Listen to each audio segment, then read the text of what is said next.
Hardies and Hallmarkies. Welcome to the Hallmarkies podcast, the When Calls the Hallmarkies Heart to Heart edition. We are so happy to have you here to discuss season 7, episode 8, Into the Woods, Into the Woods, Into the Woods and Out of the Woods and Home Before Dark. Sorry. Theater major. Most of my life was in musical theater, so thank you for indulging me. Anyway, I am Kami, the hooked Hardy, and I have the happy Hardy, Kaycee, here with me. Hello, friends, and I am also donning my white little hat here, thanks to Elizabeth and her cute little beret from this episode of Into the Woods. And I'm not gonna, sing along because we've already had that beautiful rendition by our lovely hooked Hardy Kami over there. So thank you. Welcome. Yeah, I don't have a hat. I just got my heart necklace, so. Yeah. We're representing somehow. Yes. In some form or fashion. Yes, in some form or fashion. Literally. We are missing our hopeful Hardy, Caroline, tonight. She's not feeling well, so our thoughts go out to her. We love you, Caroline. Mwah. Big hearts. Big hearts. Big hearts. Love for you, darling. All right, Kaycee. This one had a lot of emotions in it. This one had a lot entailed. Would you care to share your thoughts on the overall episode? Oh man. Okay, so last time we spoke, I said roller coaster of emotions, and we just went, I think you were a bit of a prophetess. Y'all, we just went from I don't know, the little baby roller coasters. So we went from if y'all have been to Disney World, we've been to the what's it called? The dwarf train ride where it's just, or Slinky. Oh yeah, just up a and little down, bit of hills. Up and down, up and down. Okay, we just encountered, I don't know, Space Mountain. I mean, heart plummeting. And I will say, I don't speak of this character enough, but Lee Coulter has been a fan favorite since day one, since he stepped into Hope Valley. He rode in on the motorcycle. That motorcycle. I mean, everybody loves him. Everybody loves him. I think he's such an underrated character. And I know we all love him, but I mean, man, this episode made me go, not Lee. My husband, he does not watch the show. He does not like it. But whenever Lee is on the screen, he'll watch because he loves Lee. Now, Rosemary, he calls the devil, but he does not like Rosemary, but he loves Lee, and he just thinks that Kevin is such a talented actor. And so he said, if Lee was the main character, I would watch. I'm like, dang it. So I said to him, sweetheart, I hate to tell you this, but Lee is unconscious. He said, oh. Yeah, he was totally patronizing me, but I don't care. Yeah, my husband was I was just going on just to be dramatic because it's fun. And I was like, what if they kill off Lee and it's going to be like Mountie Jack, which they're not. It's Hallmark. It's fine. And my husband was like, I was being dramatic. And he was like, the actor wants to be back. Trust me. He ain't leaving. He'll be fine. He's not going to pull a Mountie Jack. You'll be fine. I'm aware, darling. Thank you. We just like the theatrics around here. I didn't need you to tell me that. I just wanted to be dramatic for a minute. All right. Well, hey, let's plunge right in with Lee and Rosemary. So first of all, we got Mr. Perfect Husband of Hope Valley. Jack died, and so Lee took his place as the perfect husband of Hope Valley because not only did he replace the tickets to Los Angeles, but he also bought tickets for a cruise to Santiago, Chile. and then going to Rio, and then going to New York City. So we got a 4-destination trip here, people. Whoa. I mean, I was thinking in that time, like that era. Yes, that time First of all, period. it's going to take you like a week to get from Hope Valley to Months. Los Angeles, and then it's going to take you like forever to go to Chile, and then around the Horn, and then to Rio, and then to like, what is happening here? You're taking like, I was like, are you taking like 3 months off? That is, and then not only that, but you have to get home somehow. So I mean, unless Rosemary decides to friend the Wright brothers or whatever, who are probably old by now because it's now 1917, 1918. I mean, I think we're still in 16. 1916? 16 or 17. Okay. Yeah. During the World War I didn't happen years. They're going to be gone for a long time. Yeah. They are. Okay, so I found this after watching the entire episode and then going back and watching it again. Mm-hmm. I found this very foreshadowing of them. Mm-hmm. When Rosemary says, "Lee Coulter, don't you dare play with my emotions." And the second time I watched through, I went, "Oh, holy foreshadowing, Batman." Mm-hmm. You know? Yeah. Because he doesn't do it intentionally, but her emotions are completely played with, as well as all of ours. Yeah. Now, I will say, we all know Lee is the perfect Hope Valley husband here. However, Yes, he has several promises that he has now broken to Rosemary, except for his vows. So, hasn't built the theater yet. Perfect. No husband's perfect, but it's just funny. He doesn't perfect Hope Valley husband. Yeah, he doesn't have the greatest track record because we don't have a theater yet. Although Rosemary did, she released him, but he did still say afterwards, "I will build you the best and biggest theater this side of the Rocky Mountains," after she folded it up, like eventually down the road. So that was one. And then there's all the trips.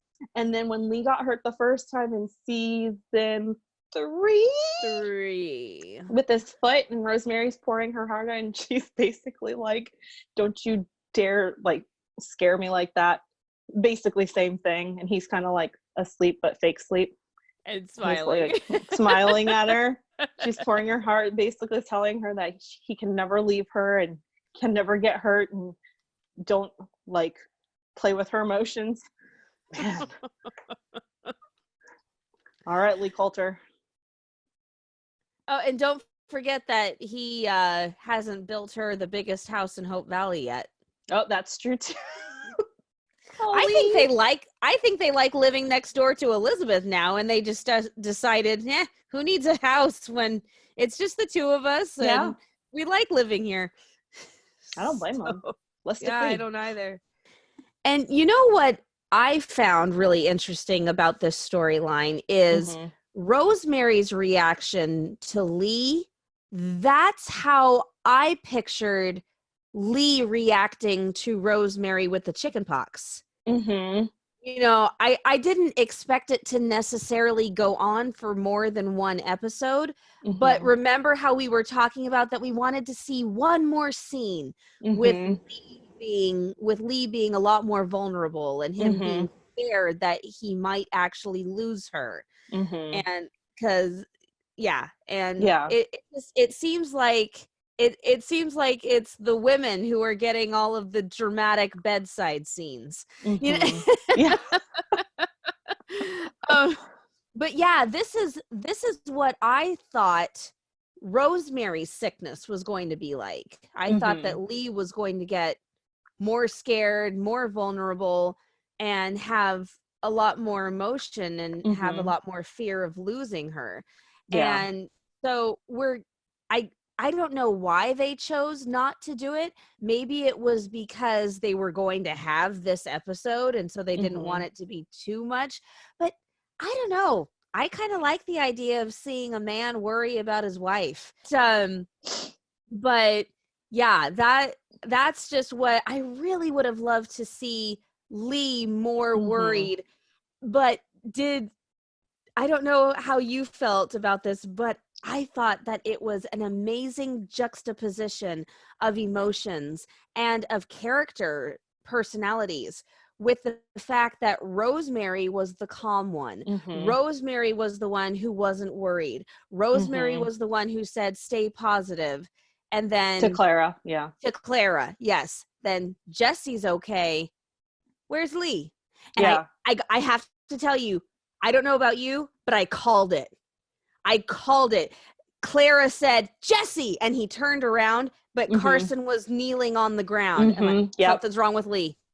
Yeah. I just immediately I called it, and there's something's wrong with Lee. And then for Rosemary to go, where's Lee? You know, see, I told you everything's fine. So where's Lee? Where's Lee?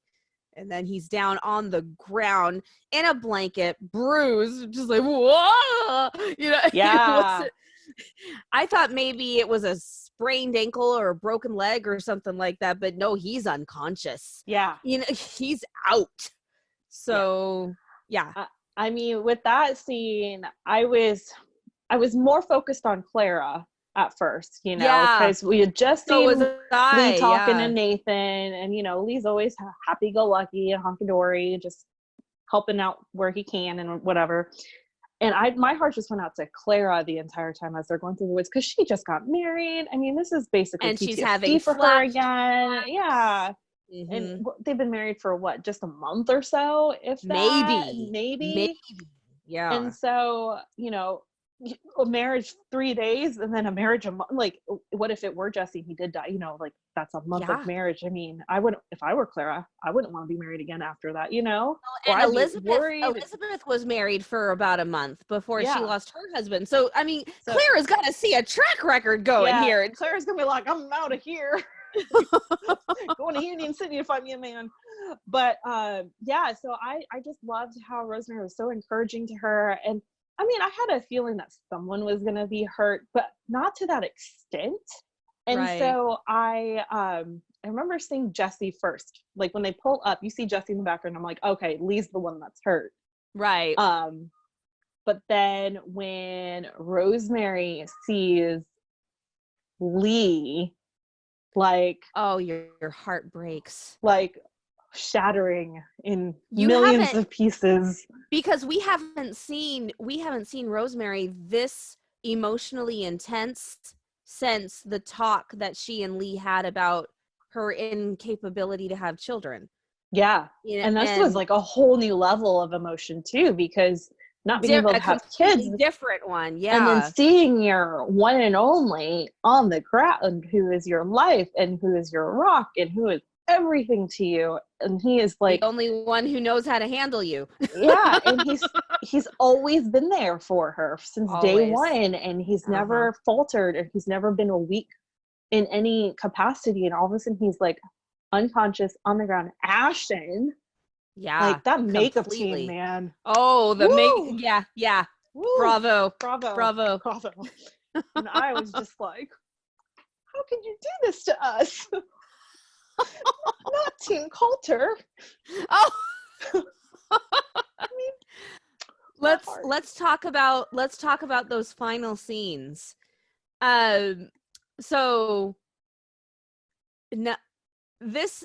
Okay, I'm going to talk about Lucas here for a second, but it's in a different element. It's in a different element. I thought it was an interesting choice having Lucas be the one to show up to Elizabeth's house to get her. I don't necessarily think it was wrong. I just think it was interesting. Yeah, it was just an interesting choice. Yeah. But at the same time as it being an interesting choice, I've never seen Lucas that unglued. Yeah. Oh man, he was like about to fall apart. Even when his good friend was in danger, he still was very stone-faced. Even when Elizabeth was being held at gunpoint by Mhm. Amos Dixon. You know, I remember us talking about that, how when he twinged her arm, Lucas got that tiger pouncing Mhm. look in his eye, but he still stayed very cool looking. Yes. He had a very Yes. cool facade, even though you could tell, Yes. because if you're looking for it, you can tell that he is Mhm. getting very emotional. But Mhm. I have never seen him so unglued. Mhm. Yeah. And Yeah. you hear him shouting Jesse's name. Never heard him shout before. Yeah. Yeah, I don't know that Yeah. I've He's even so heard I don't know that I've ever heard Chris McNally shout. You know? Yeah. I don't know that I've heard him shout either. Yeah. But So we hear Lucas shouting out, calling for Jessie, and then we see him completely unglued, trying to figure out how to tell Mhm. Elizabeth that one of her best friends, her Mhm. son's guardian, Mhm. is lying unconscious in the infirmary. Just, Mhm. ugh. Yeah. Yeah. And I love how they didn't really have to say anything. Everything was played off of their faces, you know? Like, oh, It's the that was best way to another, do a scene. It's the yeah. best way to do a scene. Yeah, Oh my really tugs on gosh. the heart. And It really does. again, kudos to Chris McNally on that scene, because pulling out that kind of emotion, I'm sure it's very difficult to do very well. And it was bravo. And in 10 seconds. Yeah. It's a 10-second shot, you know, Yeah. and he has to convey a lot of emotions in 10 seconds. So yeah, good job, man. Yeah. Mhm. So let's put a little bit of comic relief in here. Let's put a little levity in here. I love that Henry called Lee a fella. He didn't call him a guy. Oh. You know, there's my vocabulary pinpricking again. I just, you know, Lee's a strong fella. I went, yes. I mean, because Henry's a very formal character. Mhm. I don't see him calling men guys. I don't see any of them calling men guys. But Yeah, that's so weird, but that's yeah. you know, that's totally another alley to drive up. Anyway, I just loved the fact that Henry called Lee a strong fella. I'm like, yes, Yeah. wonderful. Okay. All right. So comic relief done. What about the infirmary do you want to mention? So first, I just want to say kudos to Aaron Buckles for his like emotion and his character growth with Jessie, because I have never ever seen Jessie become just so emotional and just so like, I don't know, he was just falling apart, and he was holding in the emotion and holding in the tears because he felt so angry at himself. But then when he heard from Elizabeth that Rosemary's worried about you, man, like, you know, it's not your fault. And then even Bill was saying, you can't predict the weather. And then him hearing that Rosemary was worried about, you know, how he was doing, and he just like started just bawling, and I was like, oh, Jessie. Yeah, Like, we haven't seen Jessie emotional like no. that. You know, Yeah. I mean, we've seen him worried about Clara. We've seen him excited to marry her. We've seen him thoughtful, especially. We've seen him, yeah, regretful and cocky, oh, immature. Man. You know, we like, saw so much cockiness. Yeah, it's true, but we've never seen him that emotional, and just how he was blaming himself, and it should be. And isn't it interesting with how fearful Clara was that it was him that was hurt, to hear him say, it should be me lying in that bed. You know, and you know, of course Clara is going to say, don't say that, because she suffered enough, poor girl. You know, poor thing. You know, that just occurred to me. Wow, it's amazing how these conversations spark things. But it's true. Rosemary's the only one who hasn't really lost anybody, Mhm. because in Yep. season 3, when he hurt his leg, they were courting, they were flirting, but Yeah. they weren't married, they weren't No. engaged, and it was his foot. It And was he his was foot. fine. He was just like, he was just sleeping because he was like hurt and he was on pain meds, like. Yeah. He just needed rest to let his body recuperate. So it Right. was his foot. He was fine. He was not going to die. But that's the interesting thing, is it was Mhm. just his foot, and they were not married, they were not engaged, but it scared Rosemary to death. Mhm. Yes. So um so it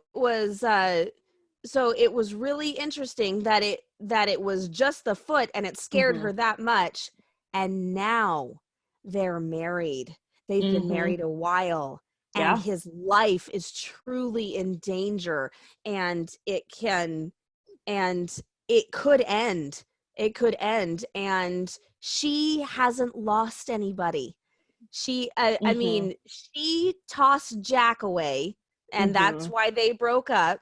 We She don't know much wanted about her it. parents We either. don't know much about her parents, but she's never been put in a position where she could lose her husband. Mhm. And so, I And just now thought of that. Isn't that interesting? she is the only one. Yeah, you're right, because Faith broke up with her fiance, different Right. situation. Carson's lost his wife, she died. Elizabeth obviously lost Jack. All the widows in Whole Valley. Clara with her first Clara. husband. Mm-hmm. I mean, she's literally the only one who has never.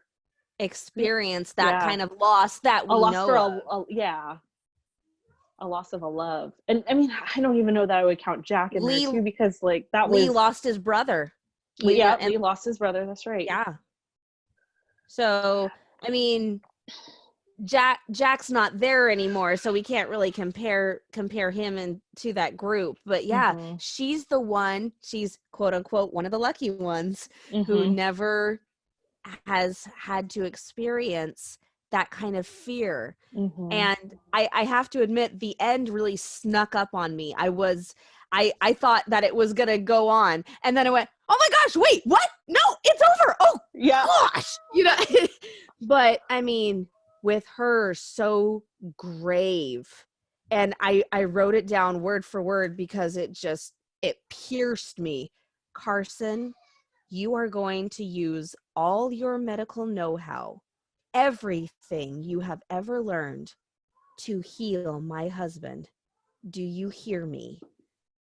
He is my life. Oh gosh, I'm gonna cry. It's just, it was it was it was so amazing to see this couple who has been Mhm. the comic relief, who has been the rock for other people, to see Mhm. them shaken up in a Oh yeah. different kind of way, and to see that they need support too.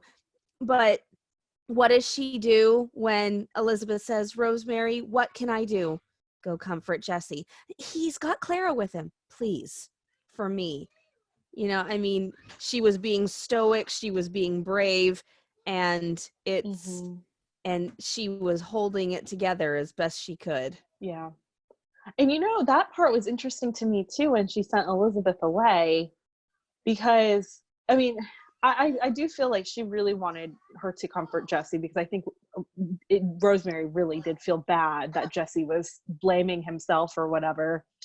Um, but I also kind of wonder if Rosemary's character didn't know how to handle it being around people, because she's never experienced that kind of grief, and has to be the Right. strong one now. And so I feel like maybe it was a way for her not to fall apart in front of Elizabeth, because in doing that, she couldn't be strong for Lee, if that makes sense. Like, she was just very strong in that moment. And I know I've seen several different, you know, I think Sign Still Delivered is a good example of when Shane is very strong up until a certain point where, she's talking to Dale, and then she falls apart. Like, we never had that happen with Rosemary, because I feel like, maybe she just didn't know how to play with like that emotion of having another person there with her. I don't know. Absolutely. Yeah. So I'm very glad that they did not wrap this all up in one episode. It's the too. it's the kind of, even though we are all in horrible angst and anxiety over Lee possibly dying, we all know he's not going to, but he'll be fine. It's not the end, it's the journey, right? Yes. Yes. I mean, every time you turn on a Hallmark movie, of course they're going to get together, but how? That's the whole point, is the journey. Yes. So and they're going to experience character growth, and again, it's the how do they experience the character right growth, and so everything. we know he's going to be okay, but still, this journey that we're going on to see how is everything going to work out, how are the characters going to handle everything. Like you said, she's gotta be the strong one now, and she doesn't quite know how to do that. So it's gonna be really interesting to see what happens next episode with Lee and Rosemary. Yes. And bravo again to Pascal Hutton for a fantastic performance. That was amazing. Just amazing. I personally love seeing when characters and when actors are taking their character to a whole new level that we haven't seen or experienced before. Like, it just brings something fresh and something new. And even if our hearts are breaking, I'm still like, yes, you go, girl. We want to experience those feelings. Yes. That's the thing. Yeah, those kinds of feelings are the reason why we watch the show, because it makes us feel. We'd like to take a second and thank our sponsor for this episode of the podcast. They're the good folks over at Skylight Frames. And right now, everyone's looking for the perfect Mother's Day gift. And it can be really hard to find the perfect gift for our moms, something that will be meaningful, but there's something they don't already have. It can be very difficult.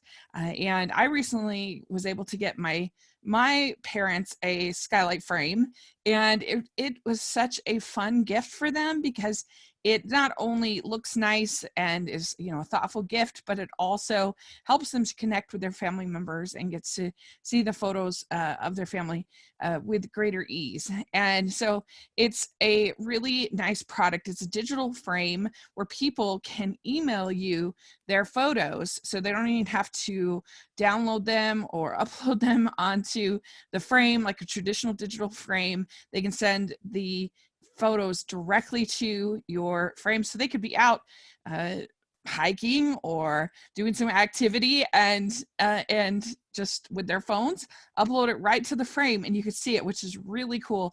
The frame sets up in under 60 seconds. It has a very easy to use touch screen that allows you to connect with your wireless network, and it's an effortless system to send the photos from your family, and it just makes things very, very easy to stay in touch. It's a black frame that looks like a real photo. You can't even tell the difference between your other photos, your framed artwork, and it has a 10-inch screen. You can swipe through photos with your finger, and it has 100% satisfaction guarantee. If you don't love Skylight, they will offer you a full refund. So now, as a special holiday offer, you can get $10 off your purchase of a Skylight Frame when you go to skylightframe.com/Hallmark and enter code Hallmark. So this is a great thing that you can get for Mother's Day for your mom. And that's $10 off your purchase of Skylight Frame. Just go to skylightframe.com/Hallmark and enter code Hallmark. That's Skylight Frame, SKYLIGHTFRAME.com/Hallmark. I remember after Jack died, I had just given birth, and so I blame the hormones. But I seriously felt like I had lost a family member, and that sounds silly because he's a fictional television character, but we were so invested in the two of them, and we felt everything right along with them. And I would just I would just start crying. I would just burst out in tears randomly and start crying. And I would say to my husband, I'm so sorry. I know it's just a TV show. I know he's just a character. I'm sorry. And my husband, bless his heart, because he doesn't like the show. But he said, sweetie, the whole point of this show is to get you to feel deeply. That's what the writers want. And obviously they have. So it's okay. The show has done its job. Okay, thank you. So that's the whole point. That's the whole point, is for us to feel deeply, whether it's deep happiness and we leave the episode going, or if we feel the mystery very deeply, like we did when Lucas first showed up and what's going on here, or if we are horribly worried like we are for Lee. So we feel deeply. We feel deeply with this show. And can I just say too, if you're feeling really sad, like I felt really sad last night, I just went through on Netflix and watched all the Rosemary and Lee clips. So I had my phone. Great idea. Okay, go season 2. Here we go. Rosemary and Lee. Watch a scene. Ha ha ha ha ha. Okay, fast forward. Okay, Rosemary and Lee again. So, and honestly, it was kind of fun to do that because it's been a while since I've seen the first couple seasons. The beginnings. You know, they were still like the side characters and the comic relief. So it was fun to see it in a new light and seeing where the relationship started and where it is now. So just a little thought out there. That's a fabulous idea. That's a fabulous idea. All right, let's quickly talk about Henry and Lucas. This is getting serious. This is getting serious. Yeah. Yeah. I feel like those creatures in the Dark Crystal.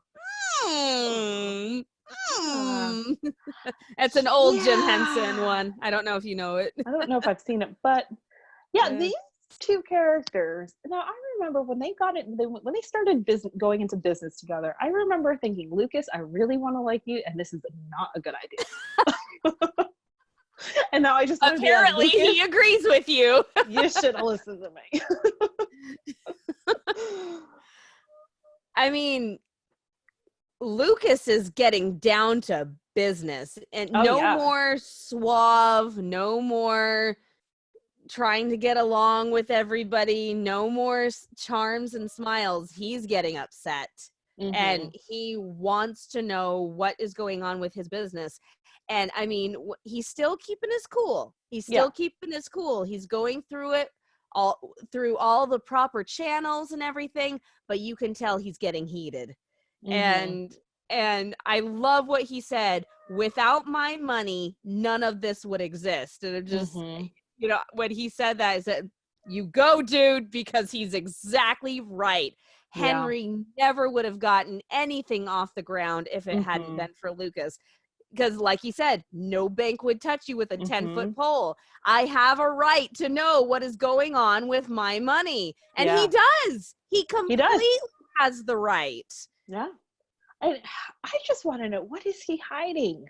I don't know. What is Gowan hiding? Like, the only thing I could think of is that either he is going under and is really ashamed to say so because he's been trying to do the books and he stinks at it, or he's been skimming money off the top. So I don't know.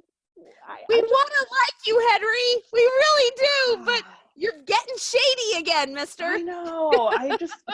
Can we have you be shady, but not in just like this kind of way? I feel like we need a new bad guy in Hobart, like a true bad guy. We need a gang. I told you last time. We need another gang. We do. We need a shootout. There you go. Oh my gosh. Yeah. And then, you know, I thought it really interesting that even though Lucas is getting heated and he's getting mad, he still doesn't want to get Henry arrested. He goes and he talks to Bill. Does it really have to go to that? Does it have to include jail time? And, you know, of course, Bill's being his Mr. Gruff man. You know, the law's in my hands once you hand it over to me. It's just, but I Lucas, mean, do you he blame doesn't Bill want though? it. Because it's been like No. what, 7 years of Gowan shenanigans. Oh, completely. And Bill and Yeah. Gowan Yeah. like, Oh yeah. and Bill is always like, I don't know, helping Henry out of a pickle in so many words.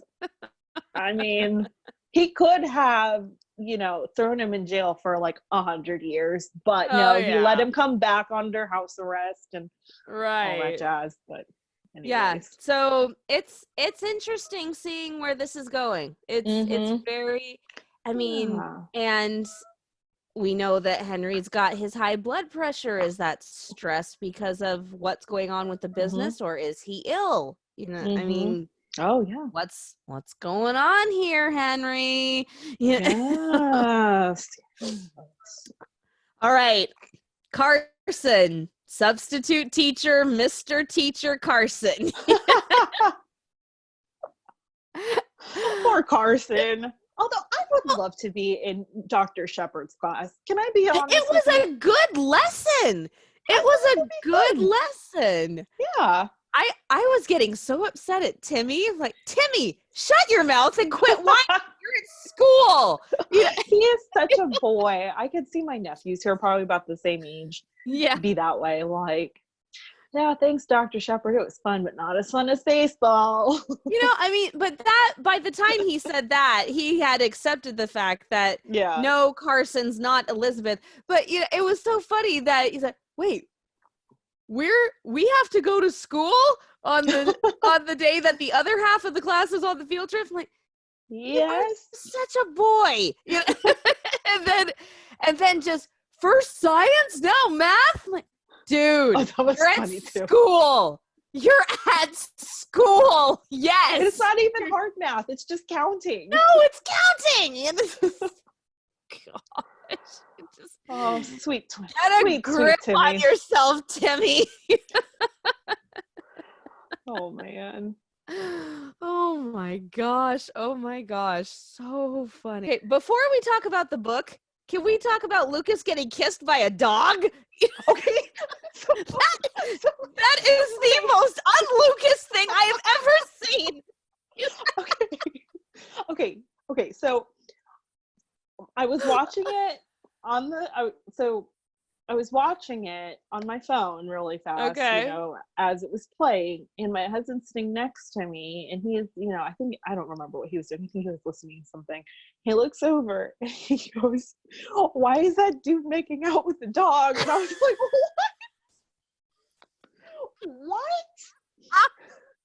And I was like, I don't know. And he was like, yeah, Elizabeth is not going to want to kiss that man after that scene.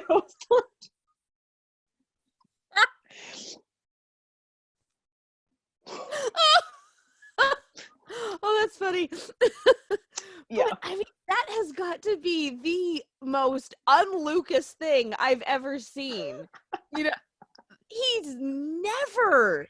He won't even get down on the ground with little Jack. He'll bend over, but he's never down on the ground with him. And now all of a sudden he's getting licked in the face by a dog. And where did this dog come from? I mean, the man's never even held the baby of the woman that he really wants to marry. We all know it, Yeah. So, and he hasn't even held her son. So, but now we're letting dogs kiss their faces. Yay.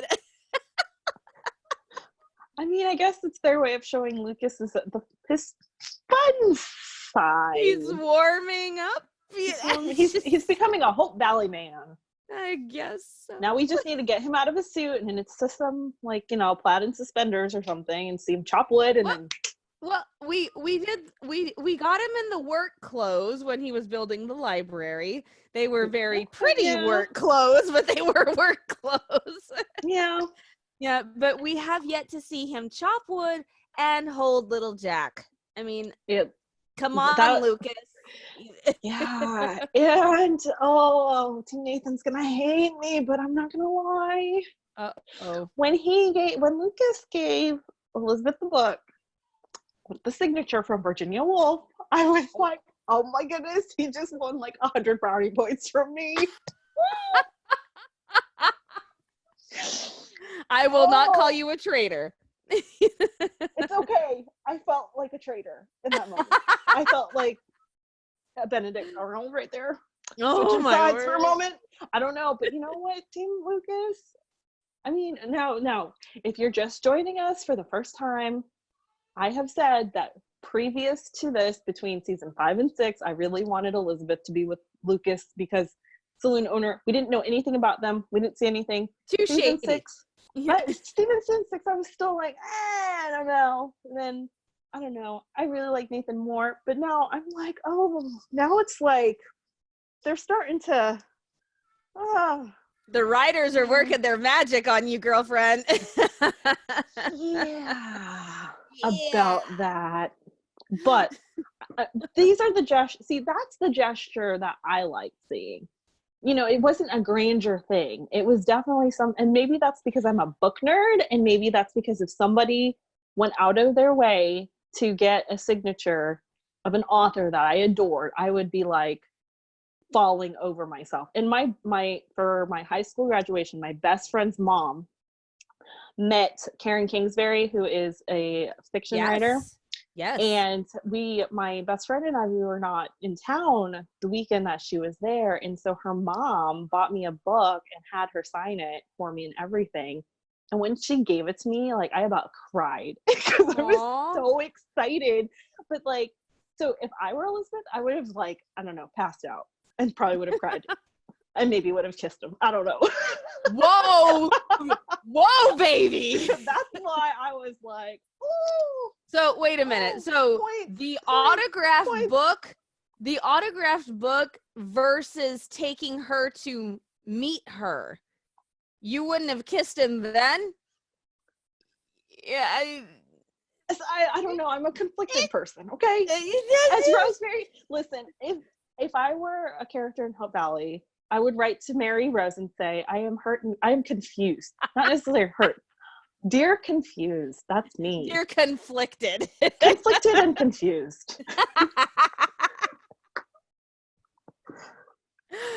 Wonderful. No, I will say the book was a huge thing because it wasn't grand. Yes. It was something he went through a lot of trouble. But see, it's funny because the date to Union City, that was the first thing that he's done that has been just for her. Everything else has been big, huge, grand gestures that benefited the entire town. Yes. But the date was just for her, but it was still very grand. You know, he took her to Union City. It was at this very fancy hotel. He took her to dinner. He bought her a suite he rented her a suite. He booked her a suite. You know, I mean, very grand, right? Here is the first simple gesture from Lucas to Elizabeth just for her. And you know what? This is the first thing that didn't benefit him. Yes. Because he went through a lot of trouble to get it, and it does not. That's a very good point. And I think that's why.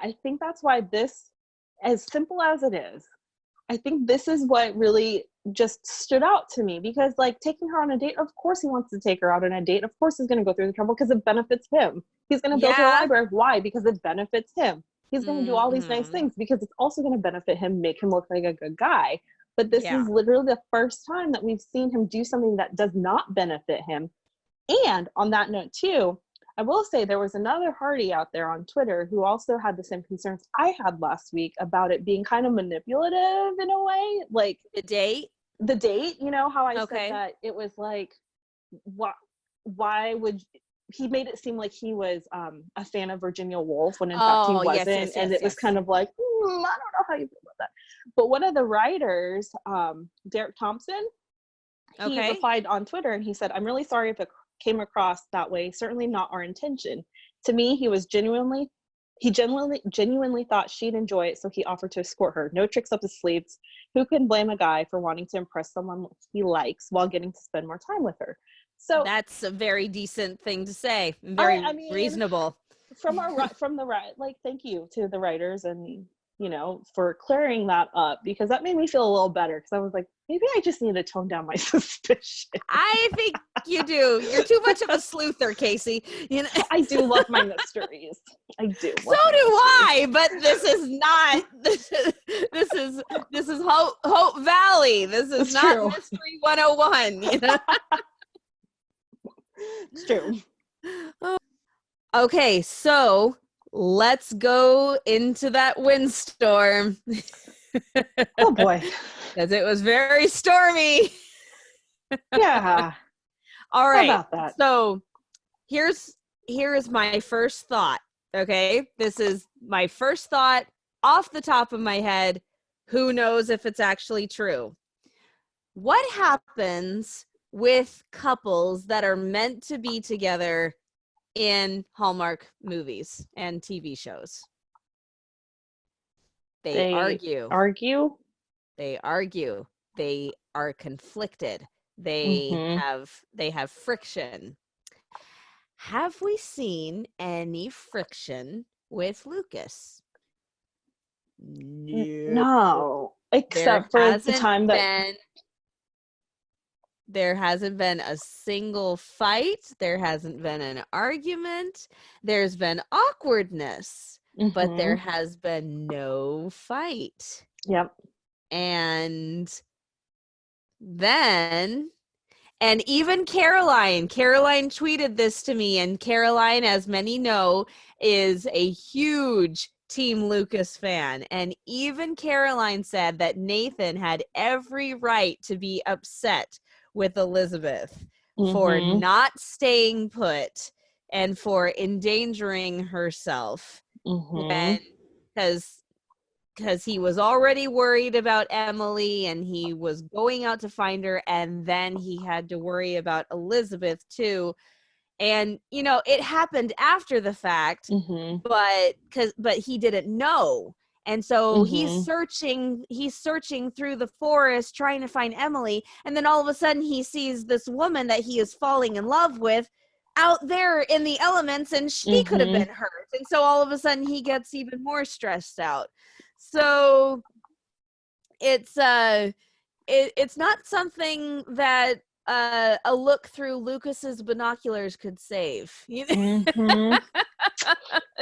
It wasn't a situation with Robert. Okay, so her looking through the binoculars when Lucas loans the door and seeing Nathan, hysterical, and just him kind of, hi. Wait, what? He kind of moves his head forward. What are those? Is she looking? Yeah, hi.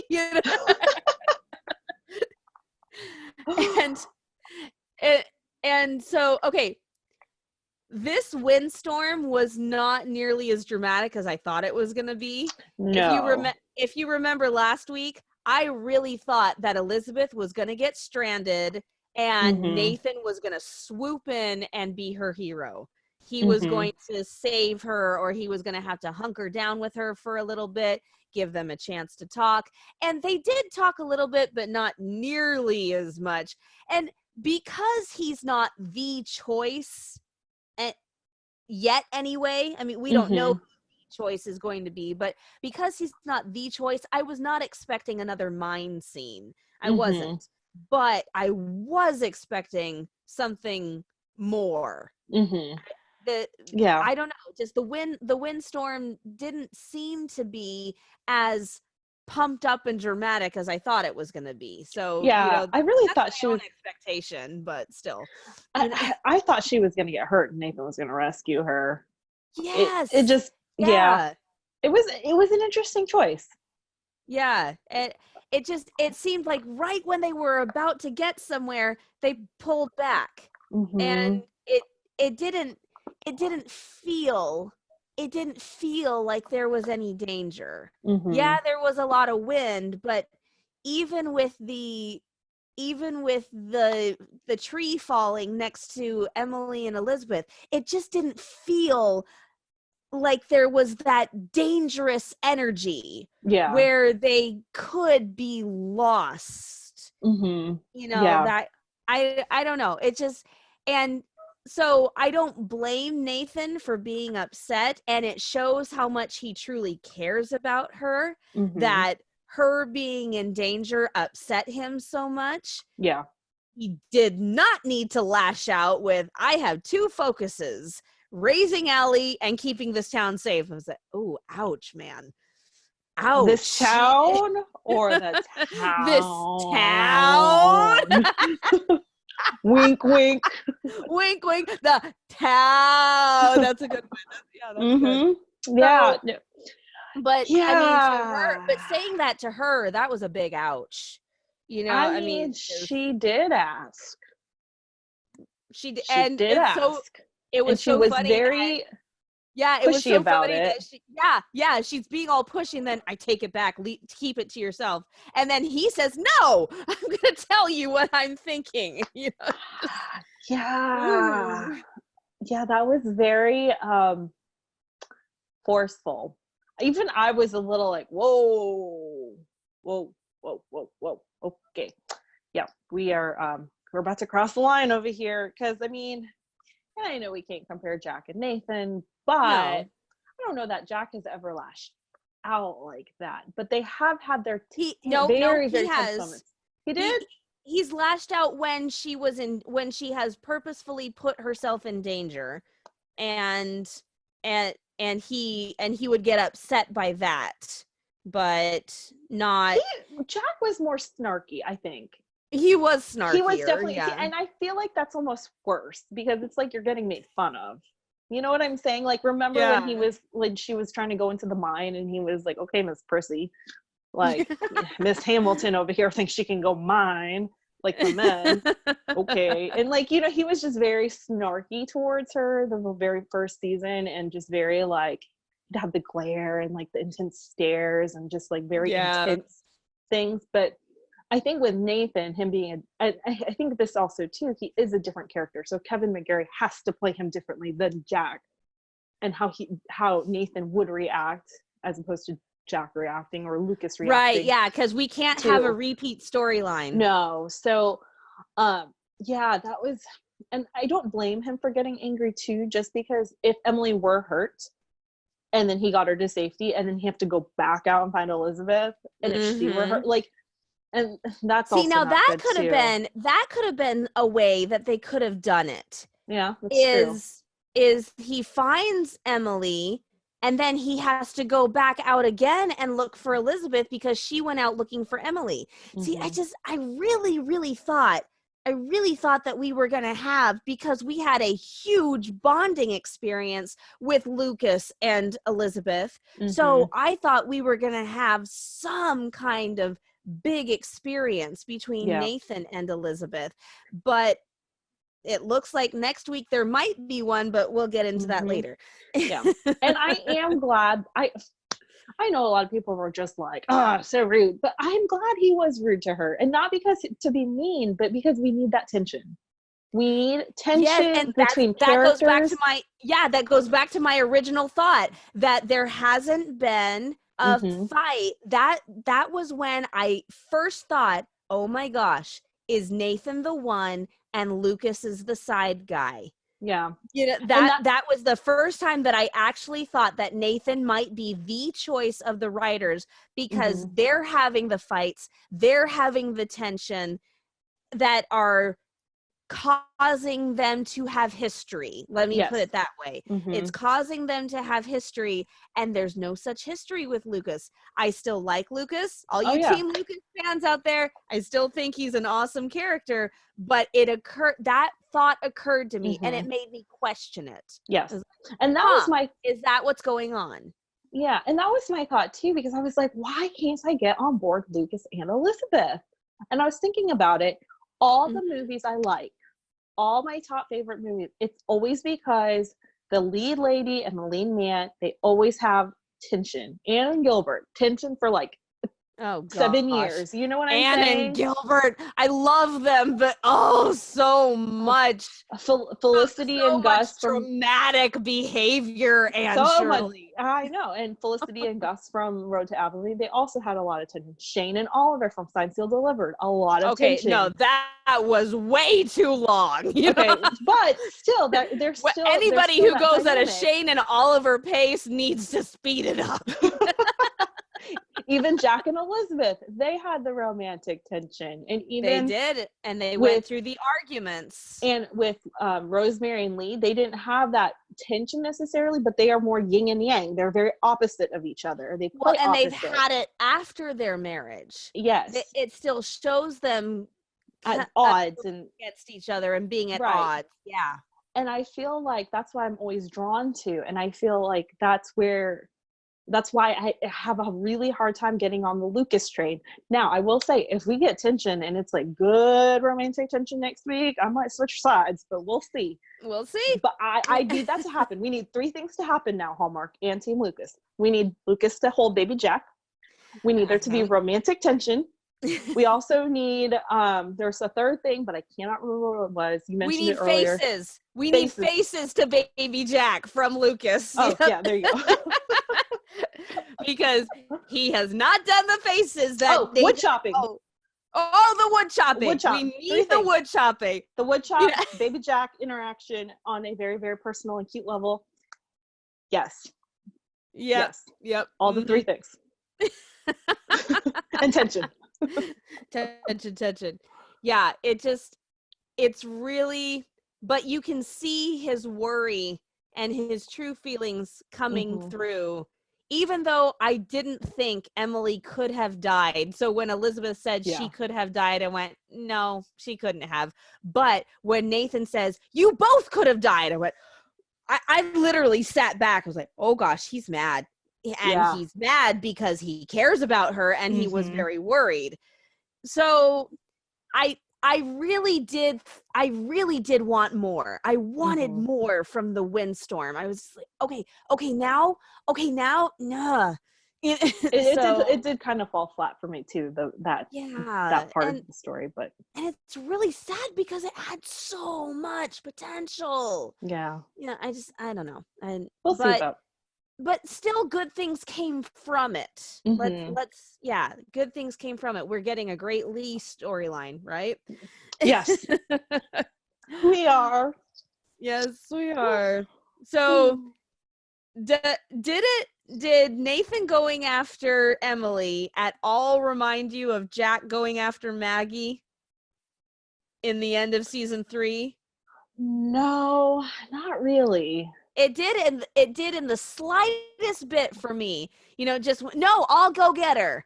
I was like, Jack going after Maggie, but of course Nathan doesn't get swept away in a flood or swept away in a tornado. So that was a split second thing that kind of hit me. I was like, yeah, we'll see. Okay, let's talk about the preview for next week.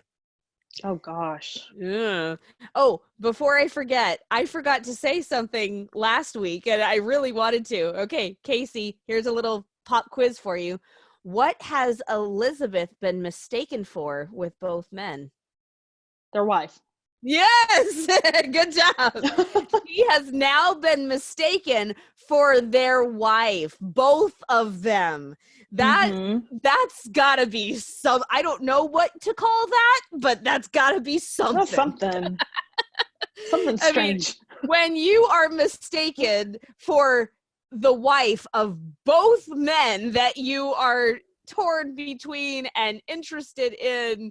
Oh, we didn't talk about that. Let's do that really fast. How she is saying at the very, very beginning that she is genuinely torn. I really, really appreciated that sentiment because, there are a lot of naysayers out there saying, shameful Elizabeth, she's being such a loose woman, blah, blah, blah. And I really, really appreciated that Elizabeth's feelings are very delicate.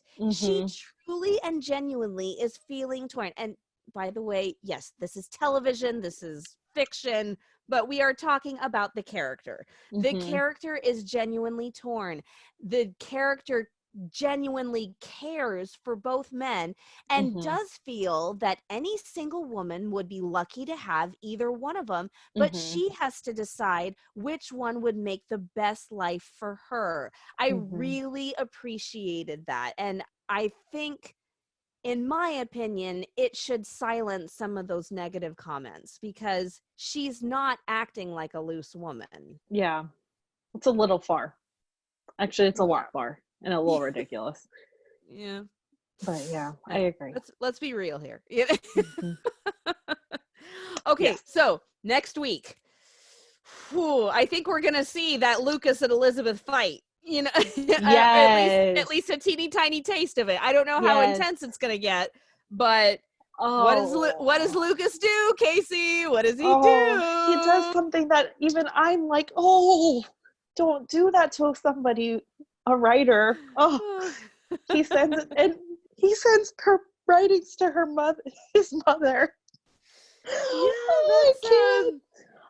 That's crossing a line. I mean, it's one thing to send it to a publisher. No, it's like, seriously, because I studied English in college. I wrote a lot of different things. I would love to be a writer one day. But if I were dating, and my husband, or boyfriend, fiance, friend's mom, interest, whatever, mother was a renowned publisher, writer, editor, somebody with years far more experience than I do, and that person sends it to not just a publisher. That's one thing, because a publisher, who knows who that is? I'm not connected to them in any way, but the mother of the person you're interested, your potential future mother-in-law. That's I mean, I heard that. Just gonna say that. I was just gonna say it's a double-edged sword, because number one, it's putting her work out there, and then number two, it's putting her out there. Just, hey mom, look at this awesome woman that I like. And the other thing too, on that note, with mother and publisher and editor thing, okay, we all know that your first draft is always the worst draft, right? Yes. We all know that editors are going to just rip it to shreds, not because they're mean, but because that's their job. That's their job to look for all the missing pieces and what doesn't make sense and what's boring or what, it's just like, and she's going to edit. Oh, she's reading it with a critical eye, because I know that's what I would do. Well, it sounds like mom likes it. It sounds like mom likes it because she's interested in showing it to a publisher. I mean, that's good, right?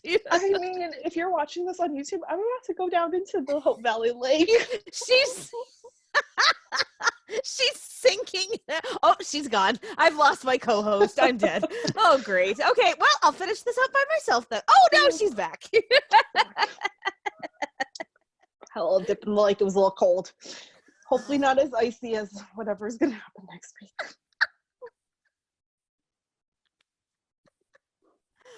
Okay, moving on. All right, then we have the very, very crucial line spoken between Nathan and Elizabeth.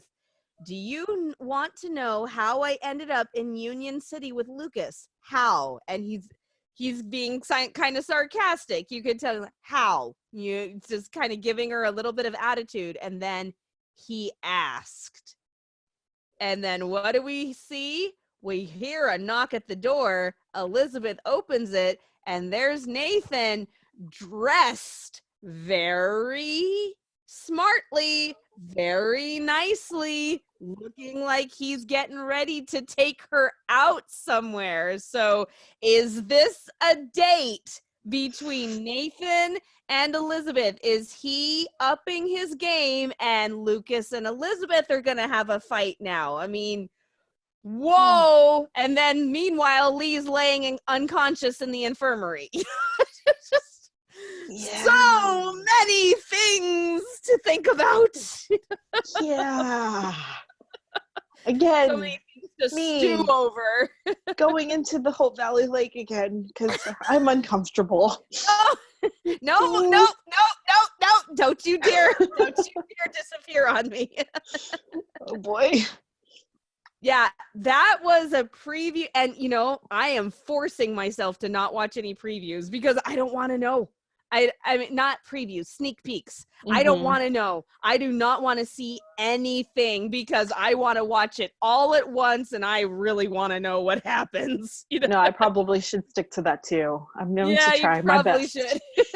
I need a genuine reaction. Let's see. Yes, that's the thing. I want to watch all of it with a genuine reaction. Yes, that's a good way to put it.